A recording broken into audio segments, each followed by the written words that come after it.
비상! 비상입니다! 센서 2개가 동시에 죽었어요. 기장의 목소리는 이미 공포에 잠겨 있었습니다.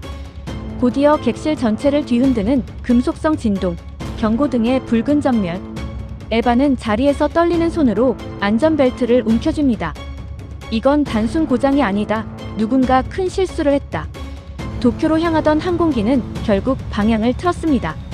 목적지 변경! 한국 인천공항으로 비상 착륙한다. 유럽 항공 안전 기준을 신봉하던 스웨덴 출신 감사관 에바에게 한국은 미지의 공간, 위험한 변수 투성이의 동아시아 국가일 뿐이었죠. 하지만 그녀는 아직 모릅니다. 지금 이 순간이 그녀가 평생 믿어온 모든 기준을 흔들어 놓을 거라는 걸. 예상 밖의 공항, 설명되지 않는 위기, 그리고 그녀의 편견을 산산조각 내버릴 믿기 힘든 반전까지. 이 뒤에 어떤 일이 펼쳐질지 궁금하시다면 대한민국 최고라고 댓글 달아주세요. 여러분의 좋아요, 구독, 알림 설정은 대한민국의 숨겨진 진실을 세계에 알리는 큰 힘이 됩니다. 저는 에바 린드스트롬입니다. 스웨덴 항공청 수석 감사관이에요. 32년간 유럽 항공 안전을 책임져 왔죠. 항공기 사고 조사에서 제 이름이 나오면 사람들은 긴장합니다. 그만큼 엄격하고 냉정하다는 뜻이에요. 그날도 평범한 검사 비행이었습니다. 스톡홀름에서 싱가포르로 가는 중이었어요. 새로 도입한 센서 시스템을 점검하는 게 목적이었죠. 기내에는 저와 기술팀, 그리고 100여 명의 승객이 타고 있었습니다. 이륙한 지 5시간쯤 지났을 때였어요. 갑자기 기체가 흔들렸습니다. 그냥 난기류가 아니었어요. 뭔가 달랐죠. 저는 곧바로 안전벨트를 확인했습니다. 그리고 기장실로 향했어요. 기장의 얼굴이 창백했습니다. 그는 계기판을 가리키며 말했어요. 감사관님, 엔진 센서에 문제가 생겼습니다. 저는 화면을 봤죠. 경고등이 켜져 있었어요. 그런데 잠시 후 두 번째 경고음이 울렸습니다. 이건 뭡니까? 제가 물었어요. 기장은 목소리를 떨며 대답했습니다. 이번 센서도 동시에 죽었습니다. 저는 그 순간 심장이 철렁했어요. 센서 하나가 고장 나는 건 있을 수 있습니다. 하지만 2개가 동시에요? 이건 평범한 기술 오류가 아니에요. 정비 부실입니다. 누군가 실수했거나 점검을 제대로 안 한 거예요. 저는 곧바로 물었죠. 가장 가까운 공항이 어딥니까? 부기장이 화면을 확인하더니 대답했어요. 인천입니다. 한국이요. 한국이라고요? 저는 되물었습니다. 부기장이 고개를 끄덕였어요. 예, 인천국제공항입니다. 여기서 2시간 거리죠. 저는 잠시 망설였습니다. 솔직히 한국 공항을 신뢰하지 않았거든요. 제 머릿속엔 선입견이 가득했어요. 한국은 빠르게 성장한 나라지만 안전 기준은 유럽만 못하다고 생각했죠. 특히 항공 정비 같은 민감한 분야는요. 하지만 선택지가 없었습니다.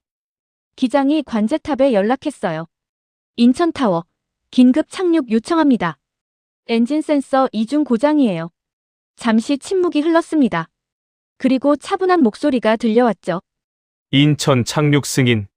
활주로 33 레프트 준비 완료. 구조팀 대기 중. 너무 침착했습니다.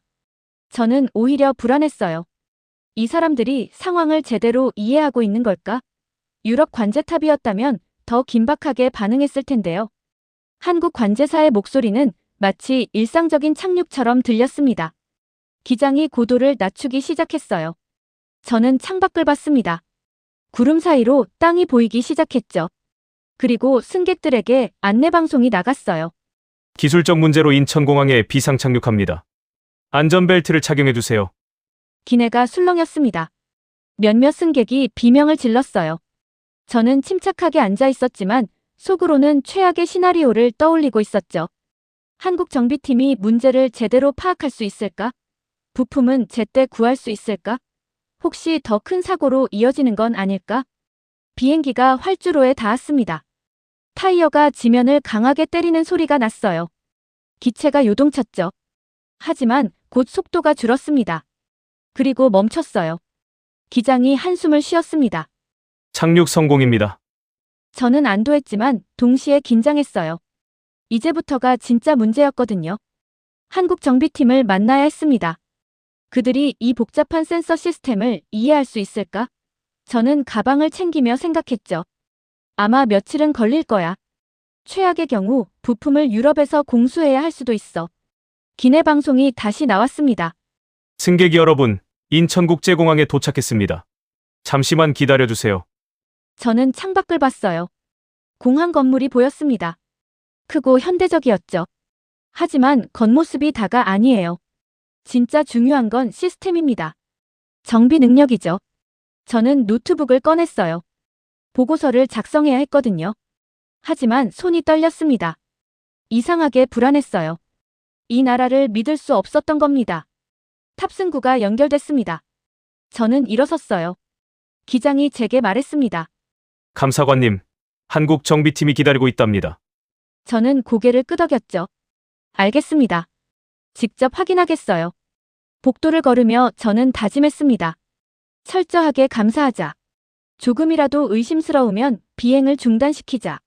승객의 안전이 최우선이니까. 그렇게 저는 인천공항으로 들어섰습니다. 그때는 몰랐어요. 제 모든 편견이 무너질 거라는 걸요. 공항 터미널로 들어섰습니다. 저는 긴장한 승객들 사이를 걸었어요. 비상 착륙이었는데도 공항 직원들은 놀랍도록 침착했습니다. 안내 데스크 직원이 미소를 지으며 다가왔어요. 불편을 드려 죄송합니다. 짐 찾는 곳은 이쪽입니다. 이상했습니다. 너무 평온했어요. 유럽이었다면 혼란스러웠을 겁니다. 직원들이 뛰어다니고 승객들이 항의하고 보상 문제로 시끄러웠을 거예요. 그런데 여긴 달랐죠. 마치 일상적인 착륙처럼 보였습니다. 짐 찾는 곳에 도착했어요. 그리고 저는 멈춰 섰습니다. 믿을 수 없는 광경이었거든요. 승객들이 캐리어를 바닥에 그냥 두고 화장실에 가고 있었습니다. 누구 하나 지키는 사람 없이요. 심지어 노트북 가방도 의자 위에 놓여 있었어요. 명품 핸드백도 그냥 벤치 옆에 있었죠. 저는 충격받았습니다. 이건 범죄의 천국 아닌가? 유럽 어느 공항에서도 상상할 수 없는 일이에요. 스톡홀름 공항에서 짐을 2분 방치하면 폭발물 의심으로 신고됩니다. 파리에서는 30초 만에 도난당하죠. 암스테르담에서는 경찰이 와서 짐 주인을 찾아요. 그런데 여기 사람들은 너무 태연했습니다. 한 여성이 캐리어를 세워두고 편의점으로 걸어갔어요. 남자는 가방을 의자에 올려놓고 커피를 사러 갔죠. 심지어 아이 엄마는 유모차를 복도에 두고 아이 손만 잡고 화장실로 들어갔습니다. 저는 생각했어요. 이 사람들 미쳤나? 그때였습니다. 한 남자가 제게 다가왔어요. 단정한 정비복을 입고 있었죠. 그는 영어로 말했습니다. 린드스트롬 감사관님이십니까? 저는 조현우입니다. 정비팀장이에요. 저는 그를 위아래로 훑어봤습니다. 30대 후반쯤 보였어요. 얼굴은 피곤해 보였지만 눈빛은 또렷했죠. 그는 태블릿을 들고 있었습니다. 정비 과정 전체를 설명드리겠습니다. 투명하게요. 투명하게라는 말이 마음에 걸렸어요. 유럽에서 정비팀이 투명하게라는 표현을 쓸 때는 뭔가 숨길 게 있다는 뜻이었거든요. 저는 냉정하게 물었습니다. 센서 2개가 동시에 고장났습니다. 이건 흔한 일이 아니에요. 조 팀장이 고개를 끄덕였어요. 맞습니다. 그래서 정밀 분석이 필요하죠. 저는 한 걸음 다가서며 물었습니다. 한국 측 실수일 가능성은 없습니까? 마지막 정비를 여기서 받았다고 들었어요. 그의 표정이 변하지 않았습니다. 가능성은 항상 열어두고 조사합니다. 하지만 저희 시스템은 자신 있습니다. 직접 확인하시면 됩니다. 그의 목소리에 떨림이 없었어요. 방어적이지도 않았죠. 그냥 담담했습니다. 저는 속으로 비웃었어요. 자신감은 좋지. 하지만 실력이 뒷받침되지 않으면 오만일 뿐이야. 유럽 정비팀도 이런 복잡한 센서 문제는 며칠 걸리는데 한국이 뭘 할 수 있겠어. 그래도 말은 정중하게 했습니다. 알겠습니다. 정비소로 안내해주세요. 조 팀장이 앞장섰습니다. 우리는 복도를 걸었어요. 그런데 또 이상한 광경이 펼쳐졌습니다. 청소 직원이 바닥을 닦고 있었는데 아무도 신경 쓰지 않았어요. 유럽이었다면 사람들이 불평했을 겁니다. 미끄럽다고요. 편의점에서는 무인 계산대가 돌아가고 있었습니다. 사람들이 물건을 스캔하고 카드를 대고 나갔어요. 직원이 한 명도 안 보였죠. 저는 조 팀장에게 물었습니다. 도난은 안 일어납니까? 그가 잠깐 멈춰서더니 대답했어요. 거의 없습니다. 거의 없다고요? 저는 믿기지 않았습니다. 유럽에서는 무인 시스템 도난율이 20%가 넘어요. 그래서 직원을 항상 배치하죠. 그런데 한국은 달랐습니다. 사람들이 정직했어요. 아니, 시스템을 신뢰했죠. 정비소로 가는 길에 저는 계속 주변을 관찰했습니다. 공항 곳곳에 카메라가 있었어요. 하지만 사람들은 개의치 않았죠. 감시받는다는 느낌보다는 보호받는다는 느낌이었습니다. 저는 이해할 수 없었어요. 조 팀장이 문을 열었습니다. 여기입니다. 저는 안으로 들어섰어요. 그리고 정비소를 봤습니다. 그 순간 제 편견이 처음으로 흔들렸습니다. 아주 조금이요. 정비소는 제 예상과 완전히 달랐습니다. 깨끗했어요. 너무 깨끗했죠. 바닥은 거울처럼 반짝였고 공구는 정렬돼 있었습니다. 벽면에는 대형 모니터가 여러 개 걸려 있었어요. 하지만 진짜 충격은 사람들이었습니다. 정비사들이 움직이는 걸 보고 저는 숨이 막혔어요. 이건 정비가 아니라 군사작전이었거든요. 한 팀이 엔진 쪽으로 달려갔습니다. 다른 팀은 전자 시스템을 점검했죠. 그리고 모두가 헤드셋을 끼고 있었어요. 조 팀장이 태블릿을 조작했습니다. 화면에 우리 비행기 도면이 떴어요. 실시간으로 센서 위치가 표시됐죠. 빨간 점 2개가 깜빡이고 있었습니다. 문제가 된 센서들이었어요. 저는 놀라 물었습니다. 이게 실시간 데이터입니까? 그렇습니다. 조 팀장이 대답했어요. 착륙 순간부터 모든 데이터를 받고 있습니다. 저는 화면을 자세히 봤죠. 엔진 온도, 압력, 진동 수치까지 전부 표시돼 있었습니다. 유럽에서도 이 정도 시스템은 대형 정비소에만 있어요. 한 정비사가 다가왔습니다. 팀장님, 1차 스캔 완료했습니다. 센서 하우징에 미세 균열 발견했어요. 조 팀장이 고개를 끄덕였죠. 2차 팀 투입하세요. 전자 분석 동시 진행합니다. 정비사가 뛰어갔어요. 저는 어안이 벙벙했습니다. 1차 스캔이 벌써 끝났다고요? 우리가 도착한 지 30분밖에 안 됐는데요. 유럽에서는 준비만 1시간 걸려요. 조 팀장이 제 표정을 읽었는지 설명했습니다. 착륙 전부터 준비했습니다. 관제탑에서 정보를 받았거든요. 그제야 이해가 됐어요. 한국은 시스템이 연결돼 있었습니다. 관제탑과 정비소가 실시간으로 소통했죠. 비행기가 착륙하기 전에 이미 문제를 파악하고 팀을 배치한 겁니다. 이건 효율성이 아니었어요. 전략이었죠.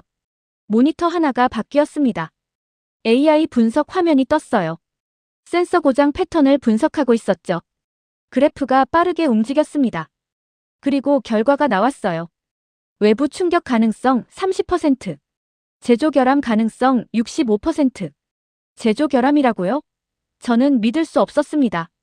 그 센서는 스웨덴 본사에서 직접 승인한 거예요. 최고 품질이었죠. 조 팀장이 차분하게 말했습니다. 아직 확정은 아닙니다. 정밀 분석이 필요해요. 엔진팀에서 연락이 왔습니다. 센서 분리 완료. 실험실로 이송합니다. 조 팀장이 지시했어요. 전자팀은 배선 체크하세요. 동시 진행합니다. 저는 그의 옆모습을 봤습니다. 떨림이 없었어요. 마치 수백 번 해본 것처럼 자연스러웠죠.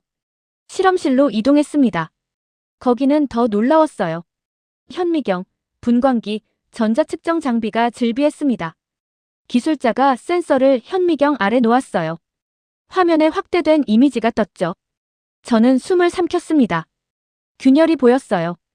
아주 미세했지만 분명했죠. 조 팀장이 저를 돌아봤습니다. 보십니까? 이게 문제입니다. 저는 고개를 끄덕였어요.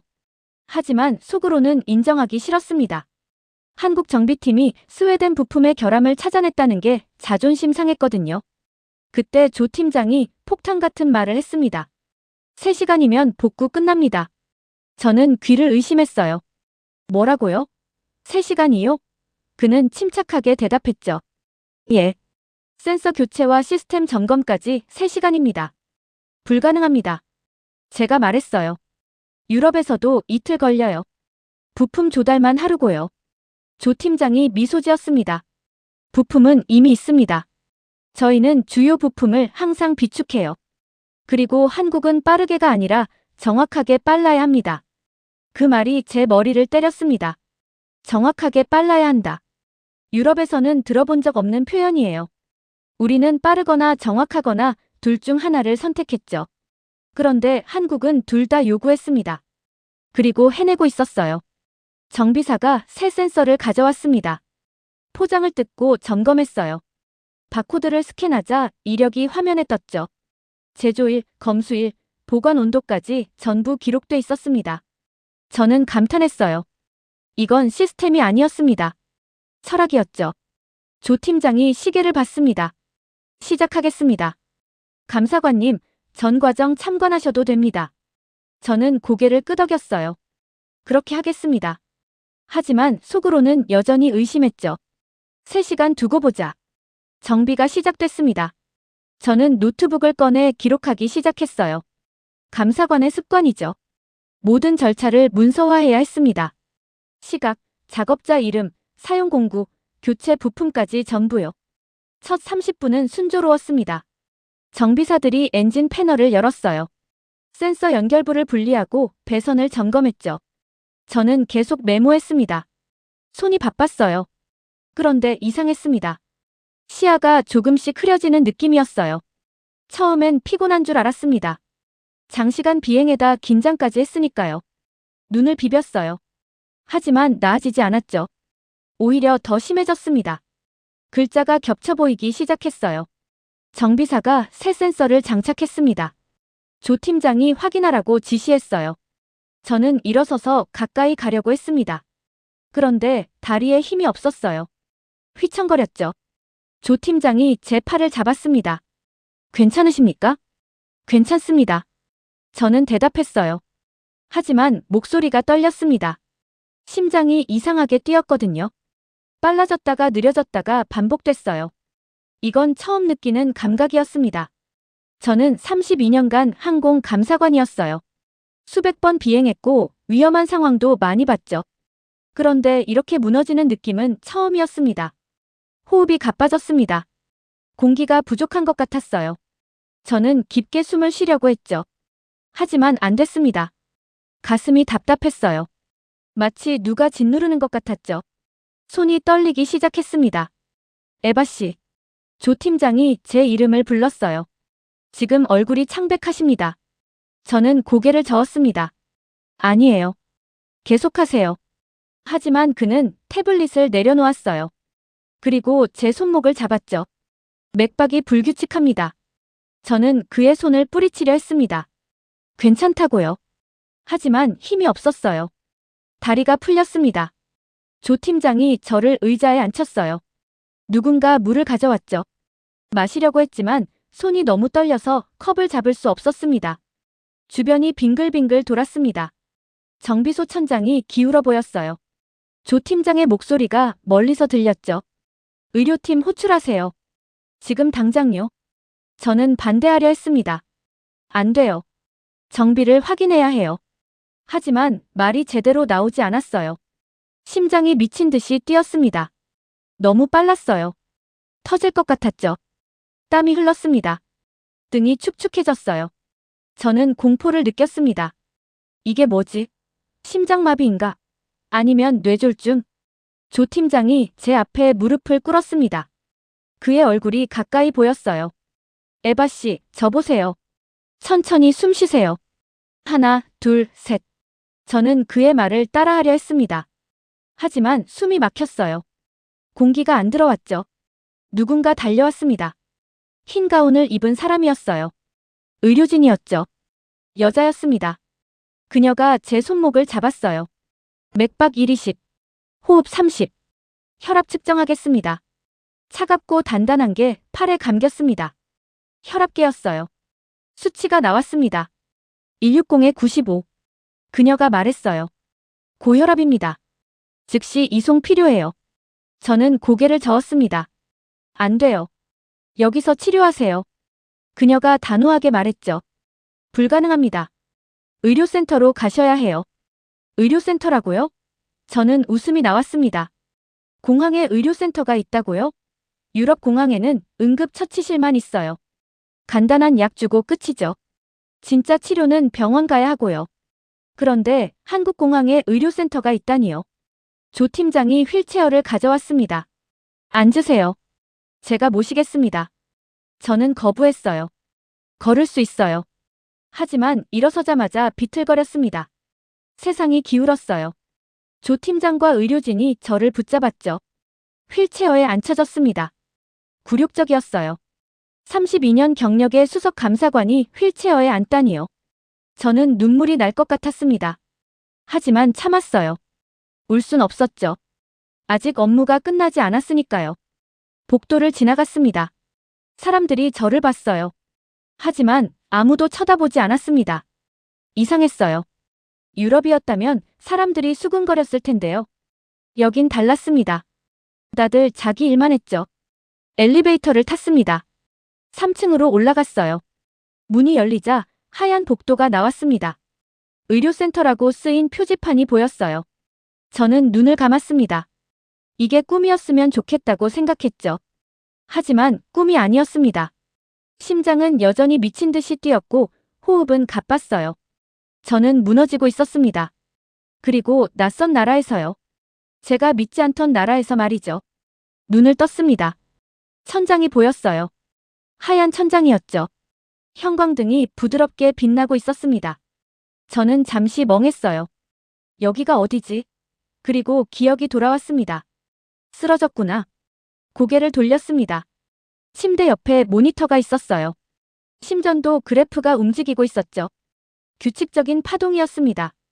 제 심장 박동이었어요. 혈압계도 보였습니다. 자동으로 측정되고 있었죠. 이상했습니다. 공항 응급실치고는 너무 잘 갖춰져 있었어요. 유럽 공항 응급실은 간이 침대에 산소통 하나가 전부거든요. 그런데 여기는 달랐습니다. 진짜 병원 같았어요. 일어나려고 했습니다. 그런데 누군가 말했어요. 아직 누워 계세요. 간호사였습니다. 젊은 여성이었죠. 그녀는 영어를 완벽하게 구사했어요. 혈압이 안정되지 않았습니다. 조금만 더 쉬셔야 해요. 저는 주변을 둘러봤습니다. 그리고 충격받았어요. 이건 응급실이 아니었습니다. 제대로 된 진료실이었죠. 벽에는 엑스레이 필름 뷰어가 있었어요. 초음파 기계도 보였습니다. 심지어 작은 수술대까지 있었죠. 어떻게 된 겁니까? 제가 물었어요. 여기가 공항 의료센터라고요? 간호사가 미소 지으며 대답했습니다. 예. 인천공항 의료센터입니다. 24시간 운영되고요. 의사 5명, 간호사 15명이 상주해요. 믿을 수 없었습니다. 공항에 이렇게 큰 의료진이 있다니요. 스톡홀름 공항에는 간호사 2명이 교대로 근무해요. 의사는 응급 호출로만 오고요.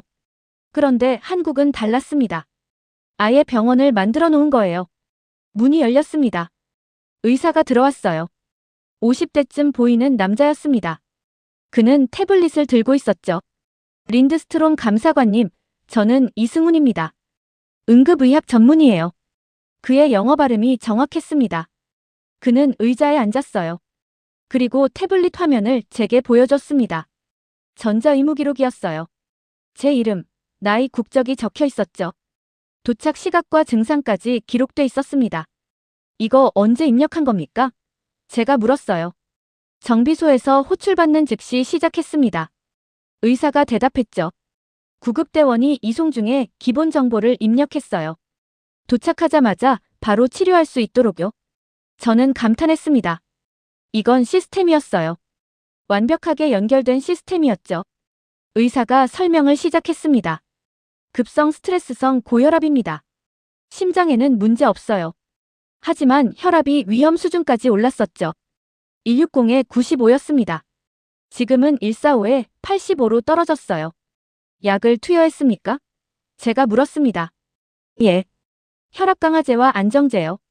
그리고 수액도 넣었습니다. 탈수 증상이 있었거든요. 의사는 차분하게 말했어요. 이틀 정도 안정이 필요합니다. 호텔 추천해 드릴까요? 잠깐만요. 저는 손을 들었습니다. 비용은 어떻게 되는 겁니까? 저 보험이 없는데요. 의사가 태블릿을 조작했어요. 외국인 응급 의료비는 정부 지원됩니다. 기본 진료는 무료고요. 약값만 본인 부담이에요. 한 5만 원 정도입니다. 5만 원이요? 저는 계산했습니다. 40유로쯤이었어요. 스웨덴에서는 응급실 진료비만 200유로예요. 약값은 별도고요. 그런데 한국은 40유로로 전부 해결된다고요? 저렴하네요. 제가 말했습니다. 한국은 응급 대비가 강합니다. 의사가 말했어요. 공항도 예외가 아니죠. 매일 수만 명이 지나가는 곳이니까요. 언제든 응급 상황이 생길 수 있어요. 그래서 준비하는 겁니다. 그의 목소리에 자부심이 묻어났습니다. 저는 천장을 봤습니다. 그리고 생각했어요. 내가 틀렸구나. 한국을 완전히 오해했어. 이 나라는 겉만 번지르르 한 게 아니었습니다. 속도 탄탄했어요. 시스템이 살아 숨쉬고 있었죠. 간호사가 약을 가져왔습니다. 작은 컵에 알약 3개가 들어있었어요. 물과 함께 건넸죠. 저는 받아서 삼켰습니다. 쓴맛이 입안에 퍼졌어요. 하지만 싫지 않았습니다. 이게 저를 살리는 약이니까요. 조 팀장이 문을 두드렸습니다. 들어와도 될까요? 의사가 고개를 끄덕였어요. 조 팀장이 들어왔습니다. 손에 서류를 들고 있었죠. 정비 보고서였습니다. 괜찮으십니까? 그가 물었어요. 저는 고개를 끄덕였습니다. 괜찮아요. 정비는요? 끝났습니다. 그가 대답했죠. 2시간 45분 걸렸어요. 약속보다 빨랐죠. 저는 놀라 그를 봤습니다. 정말요? 그는 미소 지었어요. 한국은 약속을 지킵니다. 그리고 서류를 제게 건넸죠. 전부 여기 있습니다. 확인하세요. 서류를 받았습니다. 그런데 손이 떨리지 않았어요. 심장도 안정적이었죠. 저는 깨달았습니다. 제가 변하고 있다는 걸요. 서류를 펼쳤습니다. 정비 보고서였어요. 한글과 영어가 병기돼 있었죠. 사진도 첨부돼 있었습니다. 센서 확대 사진이었어요. 균열이 선명하게 보였습니다. 조 팀장이 설명을 시작했습니다. 센서 2개 모두 동일한 문제였어요. 하우징 내부 미세 균열입니다. 저는 고개를 끄덕였죠. 그건 봤어요. 그런데 원인이 뭡니까? 그가 다음 페이지를 넘겼습니다. 제조 일련 번호를 추적했습니다. 2 센서 모두 같은 배치에서 나왔어요. 지난달 스웨덴 본사에서 교체한 부품이었죠. 저는 숨이 멎었습니다. 뭐라고요? 스웨덴이요. 조 팀장이 반복했어요. 한국이 아닙니다. 저는 서류를 다시 봤습니다. 일련 번호가 적혀 있었어요. SE-2634-어형. SE는 스웨덴을 뜻했습니다. 저는 믿을 수 없었어요. 확실합니까? 제가 물었습니다. 목소리가 떨렸어요. 조 팀장이 태블릿을 꺼냈습니다. 화면에 제조사 데이터베이스가 떴어요. 같은 배치 번호였습니다. 생산일, 검수일, 출하일까지 전부 일치했죠. 저는 할 말을 잃었습니다. 지난달 본사에서 최고 품질이라고 했었어요. 신형 센서라고 자랑했죠. 그걸 믿고 승인했습니다. 그런데 그게 문제였던 거예요. 저는 손으로 얼굴을 가렸습니다. 더 있습니다. 조 팀장이 말했어요. 제조 과정에서 열처리 불량이 있었어요. 그래서 내구성이 떨어졌죠. 진동에 취약했습니다. 장거리 비행 중 균열이 생긴 겁니다. 그의 설명은 정확했어요. 반박할 여지가 없었죠. 저는 고개를 숙였습니다. 부끄러웠어요. 한국을 의심했던 게요. 정비 부실이라고 단정했던 게요. 심지어 한국 시스템을 믿을 수 없다고 생각했죠. 그런데 진짜 문제는 제 나라였습니다. 제가 승인한 부품이었어요. 한국 시스템이 아니었다면요? 조 팀장이 조용히 말했습니다. 이 오류는 훨씬 늦게 발견됐을 겁니다. 아마 다음 비행 중에요. 더 위험한 상황이 될 수 있었죠. 저는 그를 쳐다봤습니다. 그의 눈빛이 진지했어요. 그 말이 제 가슴을 찔렀습니다. 맞았어요. 유럽 공항이었다면 이틀은 걸렸을 겁니다. 정밀 분석까지 일주일이요. 그 사이 비행기는 다시 떴을 거예요. 결함 있는 센서를 단체로요. 생각만 해도 아찔했습니다. 의사가 끼어들었습니다. 감사관님, 흥분하시면 안 돼요. 혈압이 다시 오르고 있습니다. 저는 심호흡을 했어요. 진정하려고 애썼죠. 하지만 쉽지 않았습니다. 충격이 너무 컸거든요. 조 팀장이 의자에 앉았습니다. 화내지 마세요. 그가 말했어요. 이런 일은 어디서나 생겨요. 중요한 건 빨리 찾아내는 겁니다. 한국은 그걸 잘하죠. 그의 말투가 부드러웠습니다. 비난하는 게 아니었어요. 하지만 저는 비난받아 마땅했습니다. 32년 경력의 감사관이 신형 부품을 제대로 검증 안 했으니까요. 본사 말만 믿었죠. 최고 품질이라는 말만요. 데이터를 확인 안 했습니다. 직접 테스트도 안 했어요. 스웨덴 본사에 연락해야겠어요. 제가 말했습니다. 같은 배치 센서를 쓰는 비행기가 몇 대나 되는지 확인해야 해요. 전부 교체해야 합니다. 조 팀장이 고개를 끄덕였어요. 이미 연락했습니다. 뭐라고요? 저는 놀랐습니다. 언제요? 1시간 전이요. 그가 대답했죠. 긴급 안전 통보를 보냈습니다. 유럽항공안전청에도 알렸어요. 저는 입을 다물 수 없었습니다. 한국이 먼저 움직인 거예요. 절차상 감사관님이 보고하셔야 하는데요. 조 팀장이 말했어요. 상황이 급해서 선조치했습니다. 양해 부탁드려요. 저는 손을 저었습니다. 아니에요. 잘하셨어요. 당신이 옳았습니다. 그 말을 하는 게 어려웠습니다. 자존심이 상했거든요. 하지만 인정해야 했어요. 한국이 제대로 했다는 걸요. 아니, 한국이 우리보다 나았다는 걸요. 시스템도 속도도 정확성도 전부요. 새 센서는 언제 장착됩니까? 제가 물었습니다. 이미 끝났습니다. 조 팀장이 대답했어요. 시험 비행도 완료했고요. 안전인증서 여기 있습니다. 그는 서류를 한 장 더 건넸죠. 받아서 봤습니다. 한국국토교통부 도장이 찍혀 있었어요. 안전적합 판정이었습니다. 서명란에는 조 팀장 이름이 있었죠. 책임자였던 겁니다. 저는 그 서류를 오래 쳐다봤습니다. 감사합니다. 제가 말했어요. 목이 메었습니다. 당신들이 아니었으면 큰일 날 뻔했어요. 조 팀장이 미소 지었습니다. 저희 일입니다. 그냥요? 그냥이라고요. 저는 코웃음 쳤습니다. 이게 그냥인가요? 생명을 구한 건데요. 의사가 퇴원을 허락했습니다. 혈압이 안정됐다고 했어요. 하지만 무리하지 말라고 당부했죠. 저는 고개를 끄덕이고 침대에서 일어났습니다. 다리에 힘이 돌아왔어요. 조 팀장이 휠체어를 가져왔습니다. 저는 손을 저었어요. 걸을 수 있어요. 그가 미소 지었죠. 그래도 규정입니다. 의료센터에서 나갈 때까지는요. 저는 할 수 없이 앉았습니다. 이번엔 굴욕적이지 않았어요. 복도를 지나며 주변을 봤습니다. 깨끗했어요. 벽에는 여러 나라 언어로 안내문이 붙어 있었죠. 영어, 중국어, 일본어, 아랍어까지요. 저는 감탄했습니다. 이 나라는 외국인을 배려하고 있었어요. 엘리베이터를 타고 1층으로 내려왔습니다. 출국장이 보였어요. 사람들로 북적였죠. 저는 휠체어에서 일어났습니다. 감사합니다. 이제 괜찮아요. 조 팀장이 휠체어를 밀고 갔습니다. 저는 천천히 걸었습니다. 공항을 제대로 보고 싶었거든요. 첫 번째로 눈에 들어온 건 짐이었어요. 여전히 바닥에 놓여 있었습니다. 주인 없이요. 한 남자가 캐리어를 세워두고 편의점으로 갔어요. 여자는 가방을 의자에 올려놓고 화장실로 향했죠. 저는 멈춰 섰습니다. 그리고 지켜봤어요. 10분이 지났습니다. 아무도 짐을 건드리지 않았어요. 지나가는 사람들이 조심히 피해갔죠. 심지어 청소 직원도 짐 주변만 피해서 닦았습니다. 저는 깨달았어요. 이게 신뢰구나. 편의점으로 들어갔습니다. 무인 계산대가 있었어요. 사람들이 물건을 스캔하고 카드를 대고 나갔죠. 직원은 한 명만 있었습니다. 재고 정리를 하고 있었어요.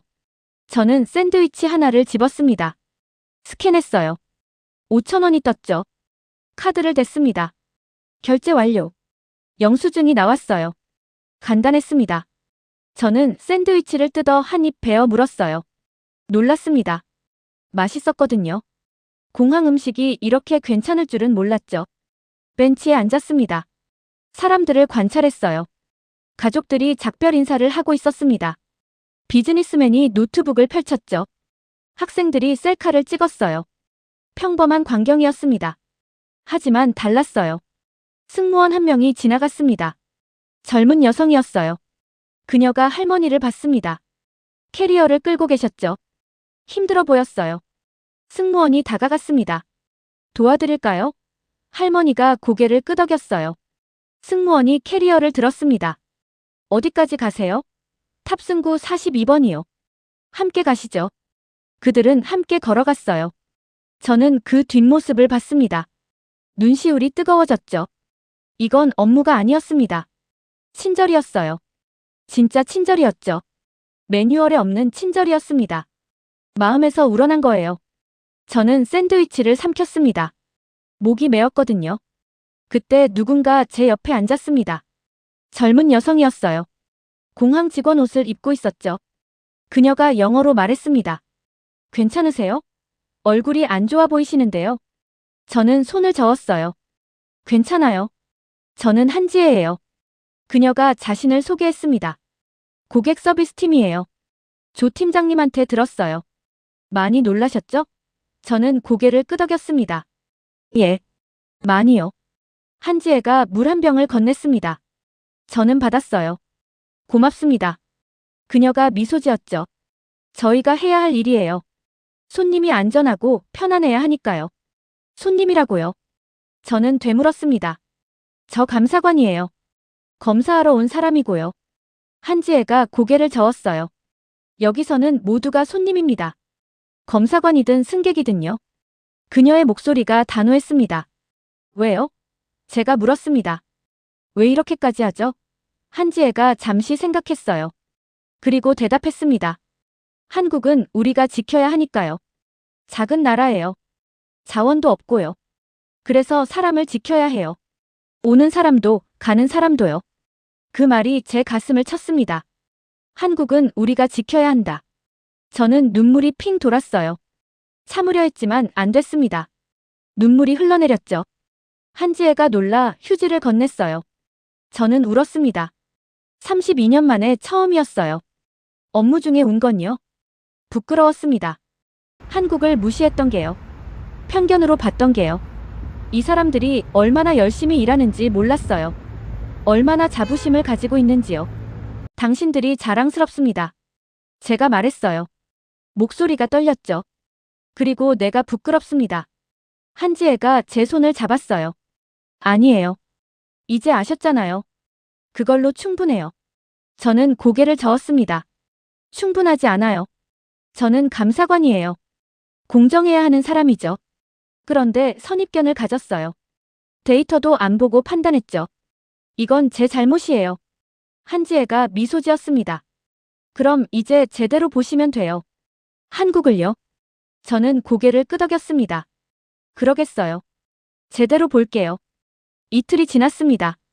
혈압이 완전히 안정됐어요. 의사가 비행 허가를 내줬죠. 저는 짐을 챙겼습니다. 그리고 공항으로 향했어요. 이번엔 승객으로요. 탑승 수속을 마쳤습니다. 게이트로 걸어가며 저는 공항을 다시 봤어요. 이틀 전과는 달랐습니다. 같은 공간인데 다르게 보였죠. 청소하는 사람들, 안내하는 직원들, 정비하는 팀까지요. 모두가 자기 자리에서 최선을 다하고 있었습니다. 벤치에 앉았습니다. 노트북을 꺼냈어요. 보고서를 써야 했거든요. 스웨덴 항공청에 제출할 최종 보고서였죠. 커서가 깜빡였습니다. 저는 키보드에 손을 올렸어요. 제목을 썼습니다. 긴급 안전점검 보고서. 인천국제공항 사례. 그리고 본문을 시작했죠. 센서 결함은 제조사 문제였습니다. 한국정비팀 과실 아님. 오히려 한국 시스템이 조기 발견했습니다. 손이 멈췄습니다. 이걸로 충분할까? 아니었어요. 더 써야 했습니다. 진실을 써야 했죠. 저는 심호흡을 하고 다시 입력했습니다. 한국의 항공 안전 시스템은 유럽 수준을 넘어섰습니다. 그 문장을 쓰는 게 쉽지 않았어요. 자존심이 상했거든요. 하지만 사실이었습니다. 한국은 빨랐어요. 정확했고요. 투명했죠. 세 가지를 동시에 해냈습니다. 더 썼습니다. 실시간 데이터 연동, 20시간 의료 지원, 신속한 국제 협력 체계. 이 모든 것이 시스템으로 작동합니다. 개인의 능력이 아니라 시스템의 힘입니다. 키보드를 두드리는 제 손가락이 떨렸어요. 마지막 문장을 썼습니다. 유럽이 본받아야 할 것은 한국의 통합 안전 시스템입니다. 벤치마킹을 권고합니다. 저장 버튼을 눌렀죠. 완료됐습니다. 32년 경력에서 가장 솔직한 보고서였어요. 탑승 안내방송이 나왔습니다. 스톡홀름행 승객께서는 탑승해주세요. 저는 노트북을 닫았습니다. 일어서려는데 누군가 다가왔어요. 조 팀장이었습니다. 오셨네요. 제가 말했습니다. 그는 손에 작은 상자를 들고 있었어요. 이거 드리려고요. 한국 전통차예요. 스트레스에 좋습니다. 저는 상자를 받았죠. 고맙습니다. 보고서 쓰셨죠? 그가 물었어요. 저는 고개를 끄덕였습니다. 예. 방금 끝냈어요. 그가 미소 지었죠. 공정하게 쓰셨을 거라 믿습니다. 저는 웃었어요. 너무 공정하게 썼어요. 본사가 놀랄 겁니다. 당연한 걸 쓰신 거예요. 조 팀장이 말했습니다. 한국은 실수도 하고 부족한 것도 많아요. 하지만 최선을 다합니다. 그게 중요하죠. 저는 그의 눈을 봤어요. 진심이 담겨 있었습니다. 한국을 다시 평가하겠어요. 제가 말했습니다. 아니, 제 삶을 다시 평가하게 됐어요. 당신들 덕분에요. 조 팀장이 손을 내밀었습니다. 좋은 여행 되세요. 저는 그의 손을 잡았죠. 꽉 쥐었습니다. 게이트로 걸어갔습니다. 탑승권을 제시하고 통과했어요. 복도를 지나 비행기에 올랐죠. 좌석을 찾아 앉았습니다. 창가 자리였어요. 저는 창밖을 봤습니다. 활주로가 보였습니다. 깨끗하고 넓었어요. 불빛이 반짝였죠. 저 너머로 터미널 건물이 서 있었습니다. 인천공항이었어요. 제 편견을 깨준 곳이었죠. 비행기가 움직이기 시작했습니다. 천천히 활주로로 나갔어요. 속도가 붙었죠. 그리고 떴습니다. 바퀴가 지면에서 떨어지는 순간 저는 깨달았어요. 저도 떠오르고 있다는 걸요. 낡은 편견에서요. 창밖으로 한국이 멀어졌습니다. 불빛들이 점점 작아졌어요. 하지만 제 마음속에서는 커지고 있었습니다. 이 나라에 대한 존경이요. 이 사람들에 대한 감사가요. 옆자리 승객이 말을 걸었습니다. 한국 여행 어떠셨어요? 저는 잠시 생각했어요. 그리고 대답했죠. 인생이 바뀌었어요. 그가 웃었습니다. 저도 그랬어요. 한국은 그런 곳이에요. 맞아요. 제가 말했습니다. 한국은 그런 곳이에요. 조용히 일하고 확실하게 해내고 사람을 먼저 생각하는 곳이요. 저는 창밖을 다시 봤습니다. 이제 한국이 안 보였어요. 하지만 괜찮았습니다. 제 안에 있었으니까요. 휴가는 어디로 가세요? 승객이 물었습니다. 저는 미소 지었어요. 다음 휴가요? 한국으로 와야죠. 이번엔 제대로 보러요. 그는 고개를 끄덕였습니다. 후회 안 하실 거예요. 저는 눈을 감았습니다. 피곤했어요. 하지만 편안했죠. 한국이 준 선물이었습니다. 신뢰와 안전이요. 그리고 새로운 시작의 용기였죠. 여러분은 언제 한국이 자랑스러우셨나요? 댓글로 나눠주세요. 좋아요와 구독 부탁드립니다. 오늘도 함께 해주셔서 고맙습니다.